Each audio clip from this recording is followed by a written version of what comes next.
Mesdames, Messieurs, bonjour, bienvenue au journal. Voilà les titres de l'actualité.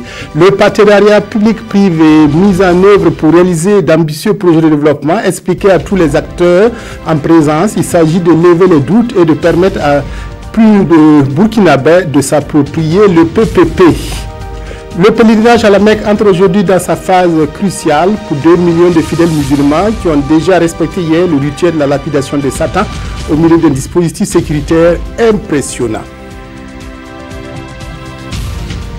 Rencontre d'informations sur le partenariat public et privé PPP. Elle a réuni hier à Ouagadougou les acteurs du privé et de l'administration publique. Le ministère de l'économie a initié ce rendez-vous pour permettre à toutes les parties de s'approprier le PPP pour que sa mise en œuvre soit réussie. La loi autorisant les partenariats publics-privés a été adoptée en juillet dernier pour permettre au gouvernement d'accélérer l'exécution de certains marchés. Césaire Carrefour, Vincent Tiendrebego. Les marchés du partenariat public-privé, tels qu'adoptés en juillet dernier par l'Assemblée nationale, fait l'objet de cette rencontre d'échange entre le secteur privé et l'administration publique. Objectif, partager toutes les informations liées au PPP et répondre aux préoccupations des opérateurs économiques. Un certain nombre d'acteurs du secteur privé ont souhaité avoir beaucoup plus d'explications. Ils ont approché la Chambre de commerce. Et nous avons pensé que la meilleure des manières était de faire appel au gouvernement, notamment au ministère des Finances et aux différents ministères sectoriels, pour donner donc des explications sur cet allègement de procédure. Les ministères qui ont des projets précis et qui ont des partenaires qui veulent intervenir en PPP, ils ont l'autorisation de contractualiser en entente directe à condition de soumettre donc ces projets au Conseil des ministres qui devra les valider auparavant. Voilà. Et donc ça a été présenté qu'à partir du moment où la loi a été promulguée, le délai qui court c'est jusqu'en fin janvier 2018 maximum. L'adoption de la loi portant allègement de la procédure de contractualisation des projets par des partenariats publics-privés avait fait l'objet de vives polémiques. Mais tout compte fait, l'idée est bénéfique pour les opérateurs du privé. C'est vrai que la loi a fait beaucoup de débats. Nous ne pouvons pas être en dehors un peu des débats que ça peut susciter sur le plan politique. Mais les explications qui ont été données par le gouvernement, a priori, montrent qu'il y aura un contrôle à tous les niveaux. Adoptée pour un délai de 6 mois, la mise en œuvre des partenariats publics-privés se déroule bien dans les différents départements ministériels, selon le secrétaire général du ministère de l'économie, des finances et du développement. À cette rencontre, le secteur privé national s'est montré très intéressé par les PPP et veut engager une part importante de ces marchés. L'état de mise en œuvre des recommandations sur les droits humains passées au peigne fin au cours d'un atelier qui s'est tenu hier à Ouagadougou. Ces recommandations portent sur la lutte contre l'impunité, l'équité et le respect des législations. Tous ces textes sont mis en œuvre au Burkina selon un rythme qui tient compte des réalités nationales. Les précisions de Moumouni Soubega. La transparence, la lutte contre l'impunité et le renforcement de la législation, ce sont entre autres les recommandations faites au Burkina à la rencontre relative à l'examen périodique universel. L'objectif, c'est de contribuer à renforcer la promotion et la protection des droits humains au pays des hommes intègres. Ces recommandations, les premiers responsables du département en charge des droits humains promettent de les mettre en œuvre. La cible, c'est d'atteindre 90% des recommandations. Pas parce que le Burkina n'est pas prêt à mettre tout en œuvre, mais il y a souvent certaines recommandations dont la mise en œuvre nécessite un long processus ou nécessite un certain nombre de moyens. Pour la mise en œuvre de ces recommandations, le Bureau régional pour l'Afrique de l'Ouest du Haut Commissariat aux droits de l'homme s'engage à accompagner le Burkina dans sa quête de promotion des droits humains.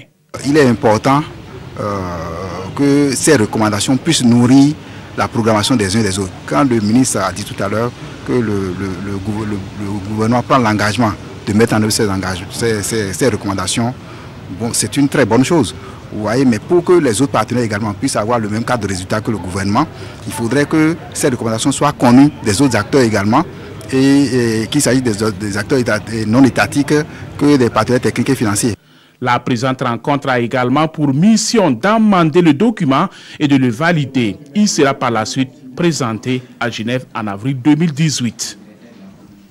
Les droits humains enseignés à l'école, on en parle à l'occasion de cette formation qui se déroule à Manga dans le Zunweogo pour la mise en œuvre effective de l'éducation aux droits humains. Une cinquantaine d'enseignants du primaire suivent cette formation. Le ministère de la Justice donne une occasion aux participants de maîtriser le contenu de l'unité pédagogique sur les droits humains. À leur tour, ces enseignants iront dispenser les connaissances acquises aux élèves maîtres. Kuala Nebie, Maïmouna Traoré, reportage à Manga. Ces 50 encadreurs des écoles publiques et privées de formation des enseignants du primaire sont appelés à renforcer leurs connaissances sur les droits humains pour mieux les enseigner aux élèves maîtres. L'introduction de l'éducation aux droits humains dans les curricula au primaire nécessite une formation des acteurs à la base. Quand on regarde un peu comment est-ce que les uns et les autres se comportent, le développement de l'incivisme et autres, c'est parce que justement les gens, les uns et les autres, ne connaissent pas leurs droits et agissent comme bon leur semble en fait. Donc nous nous sommes dit que il faut qu'on reparte au niveau donc de nos enfants pour leur inculquer les valeurs de droits humains, les valeurs de démocratie. La formation vise l'appropriation de l'unité pédagogique élaborée à l'intention des enseignants dans les écoles de formation. Les participants auront également droit à des modules sur les généralités et les mécanismes de protection des droits humains. Les droits humains sont là, mais qu'est-ce qui est mis en place pour permettre ces droits-là de prendre corps et en cas de violation, comment faire et comment faire également pour les promouvoir. C'est ça en matière de mécanisme. Nous allons voir la pédagogie de l'enseignement de l'éducation aux droits humains qui va être administrée suivant les méthodes en vigueur au niveau du ministère en charge de l'éducation nationale. Pour la bonne conduite de l'éducation aux droits humains au primaire, des missions de suivi seront organisées en vue d'apporter du soutien aux formateurs, de recenser les difficultés et de proposer des solutions. Des initiatives existent pour inciter les populations à utiliser les latrines et éviter la défécation à l'air libre. Ainsi, 14 villages des communes de Biéa et Léo dans la Sicile ont été récompensés au cours d'une cérémonie pour avoir changé leurs habitudes. L'Association pour la paix et la solidarité a mené les campagnes de sensibilisation à travers un projet financé par l'UNICEF. Reportage Souleymane Sanou Olopoda. C'est le fruit de 12 mois d'acceptation et d'engagement en faveur de l'hygiène et de l'assainissement qui est célébré ici à Léo. 14 villages des communes de Léo et de Biya viennent d'atteindre l'état de fin de défécation à l'air libre, soit une couverture en latrine de 100%. Le village, en tout cas, les anciens ont réuni le village, le chef a appelé sa communauté, les mettre en tout cas devant en tout cas les faits. Alors, ceux qui n'avaient pas de latrine dans le domaine, en tout cas, on peut faire en tout cas de latrines. Et aussi les douches, les puisards et autres, ils ont pu en tout cas faire les puisards. Et à travers ça, nous avons passé tout le temps à sensibiliser nos femmes pour le balayage et l'entretien en tout cas de leur cuisine et autres, pour que en tout cas, nous soyons en tout cas fédales. Ce résultat est à mettre à l'actif du projet pilote assainissement total piloté par la communauté. Exécuté depuis février 2016 par l'Association pour la paix et la solidarité, grâce à l'appui financier de l'UNICEF, le projet couvre 3 communes de la province de la Sicile. Son approche est de stimuler les communautés à passer à l'action pour faire reculer les obstacles au développement. Personne ne peut développer personne. Et si les communautés comprennent, je pense qu'ils vont directement tout droit vers le développement. Comme vous l'avez entendu, donc ça fait plus de 86 milliards de francs CFA que le pays perd par an parce que tout simplement, donc, il y a les maladies. On peut dire que la TPC est en marche et nous avons déjà lancé la deuxième phase de certification de 8 autres villages et de 50 autres communautés. Cette célébration des villages qui ont compris que le bien-être social dépend aussi de l'hygiène et de l'assainissement est, selon les autorités locales, un appel à redoubler d'efforts car le chemin reste encore long. Le taux d'accès à l'assainissement étant de 12% pour la région du centre-ouest. La journée internationale des victimes de disparitions forcées est célébrée aujourd'hui. Une occasion pour découvrir un pan de l'histoire du pont de Markala situé au Mali et construit dans les années 30 par les travailleurs recrutés par les colons. Des travaux forcés exécutés par des travailleurs à majorité burkinabés. La réalisation de l'ouvrage a fait de milliers de disparus.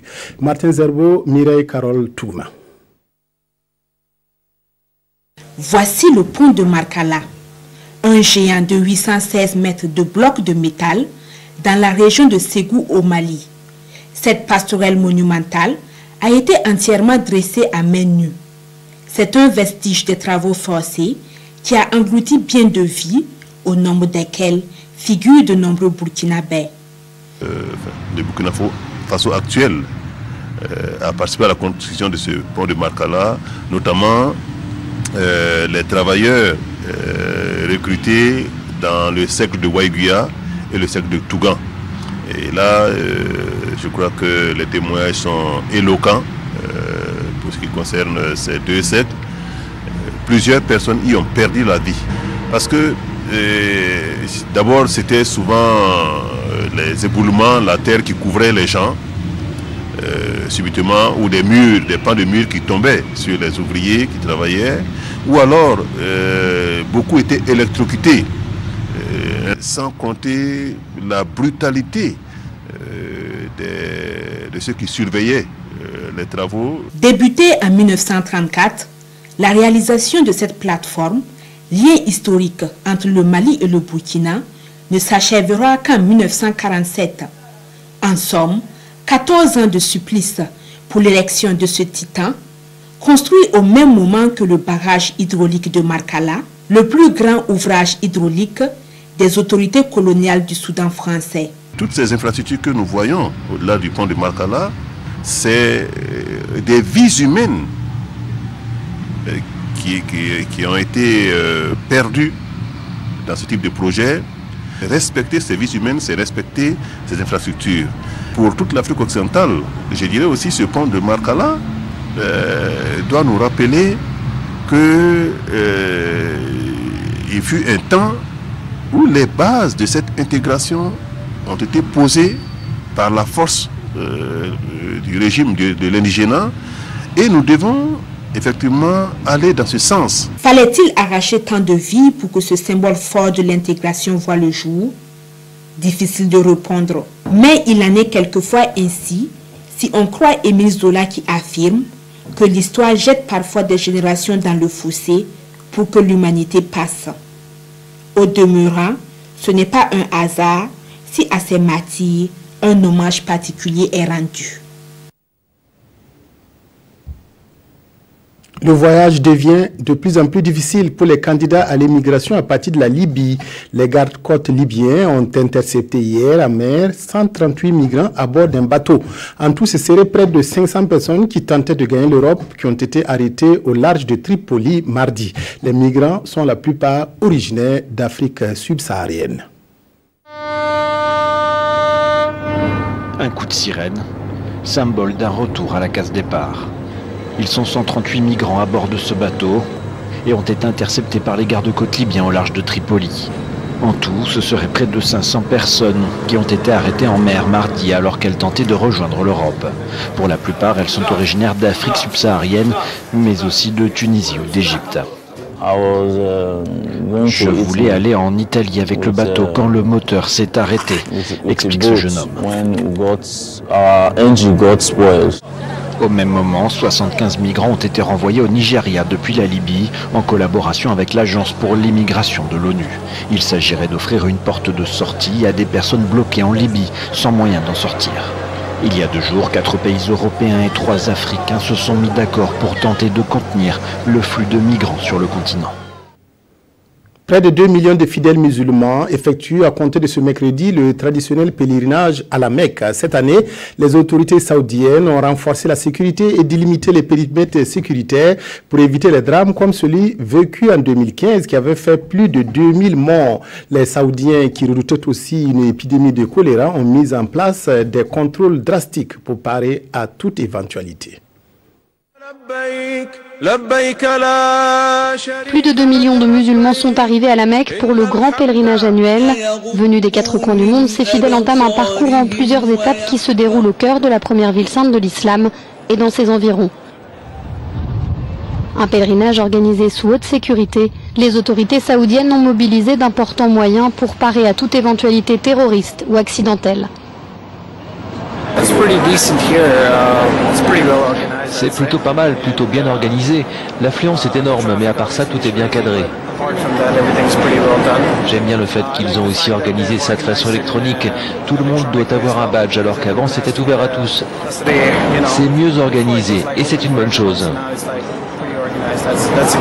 Des mesures de sécurité renforcées pour ne pas revivre les accidents du passé. En 2015, une gigantesque bousculade avait fait près de 2300 morts. Le pèlerinage à la Mecque est l'un des 5 piliers de l'islam que tout fidèle est censé accomplir au moins une fois dans sa vie.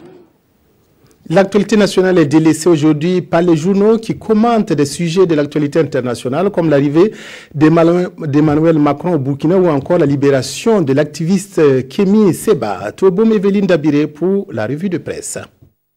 Les parutions de ce 30 août reviennent sur la remise en question du franc CFA. Aujourd'hui, Ofaso rappelle les faits.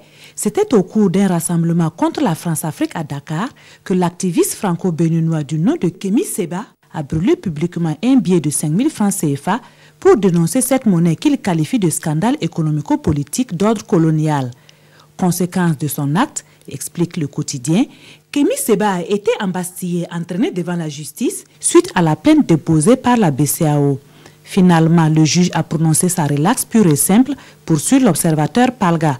Une peine jugée clémente par ce journal qui explique que la loi sénégalaise en la matière requiert une peine d'emprisonnement de 5 à 10 ans.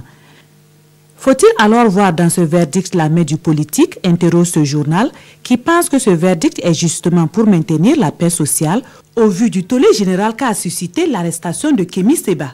Mais au-delà de ce acte, analyse citoyen, il y a lieu de s'interroger sur le bien fondé du maintien de cette monnaie.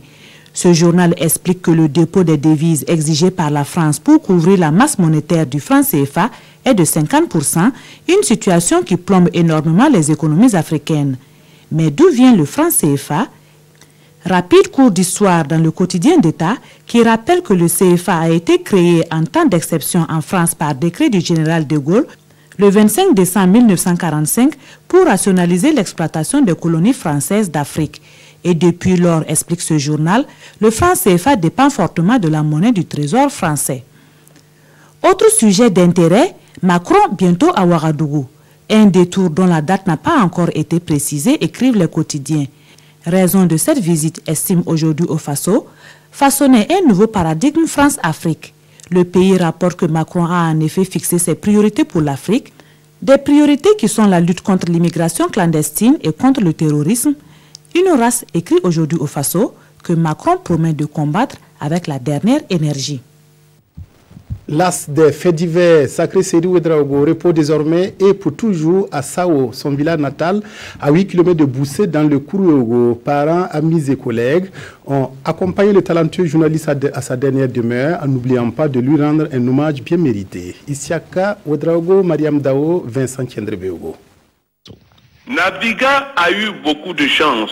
Il s'est réveillé au bon moment, sinon au fond de la fosse où on le destinait, il n'aurait plus eu le loisir de revoir ce monde, encore moins de me raconter son histoire. De la radio nationale à Radio France Internationale, l'homme aura marqué toute une génération d'auditeurs avec des faits divers dont lui seul avait le secret. L'inoxydable Sacré Seydou Ouedraogo, une voix qui s'est éteinte à jamais le 28 août dernier à Ouagadougou. Il avait 63 ans. Au moment où sa dépouille est portée en terre, ici à Sao, son village natal, amis, collègues, promotionnaires ou simples anonymes, tous ne tarissent pas d'éloges à son endroit. C'est quelqu'un qui était plein de joie, c'est quelqu'un qui était convivial. Lui, il transformait tout en humour. Un journaliste professionnel, jusque dans l'âme. Il a augmenté l'audience de la radio dans les années 80-90 à travers ses faits divers. Il avait un style particulier, un style inégalé, on ne peut pas l'imiter. Au-delà des faits divers, l'homme aussi, il a fait le journal parler de la rédaction de Radio Burkina. Il a animé également une émission non moins importante, Challenge au micro. À cette époque-là, Nabiga souffrait d'un mal qui dévorait sa santé et qui se jouait des efforts des médecins. Ces faits divers étaient toujours un rendez-vous à ne pas manquer. Des histoires tirées du quotidien de la vie sociale, narrées avec dextérité, au point où certains pouvaient se sentir indexés. Un talent qui a fait de Sacré Seydou un homme de radio dont la notoriété va au-delà du Burkina Faso. À 63 ans, il laisse derrière lui une femme et 5 enfants. Toute une famille inconsolable. C'est quelqu'un qui aimait bien ce qu'il faisait et qui aimait sa famille aussi. Malheureusement, c'est venu plus tôt, mais c'est la vie et puis on laisse tout à Dieu. Journaliste formé au Centre de formation professionnelle de l'information de 1977 à 1979, actuel ISTIC, Sacré Seydou Ouedraogo a fait toute sa carrière à la radio nationale du Burkina. Il a pris sa retraite en 2012. Salut Latis, repose en paix. C'est ainsi que s'achève cette édition. Merci de l'avoir suivi. Excellent après-midi à toutes et à tous.